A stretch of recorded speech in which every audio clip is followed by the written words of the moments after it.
बघा, अतिशय दुर्दैवी वक्तव्य आहे आणि खऱ्या अर्थाने महादजी शिंदे महापराक्रमी योद्धे होते. अटक से कटक दिल्लीच्या तख्तावर त्यांनी आपल्या हिंदुत्वाचा, आपल्या छत्रपती शिवाजी महाराजांचा भगवा झेंडा डौलाने फडकवला.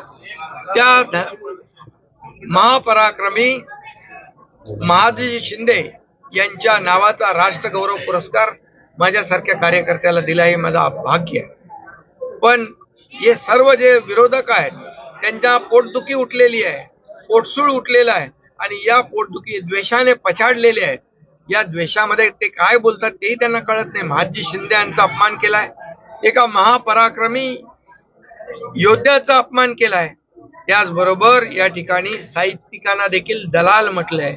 या तमाम महाराज जे दिल्लीमध्ये अखिल भारतीय मराठी साहित्य संमेलन होत आहे त्या साहित्यिकांचा देखील अपमान केलाय दलाल म्हणून. आणि त्याचबरोबर या देशाचे ज्येष्ठ नेते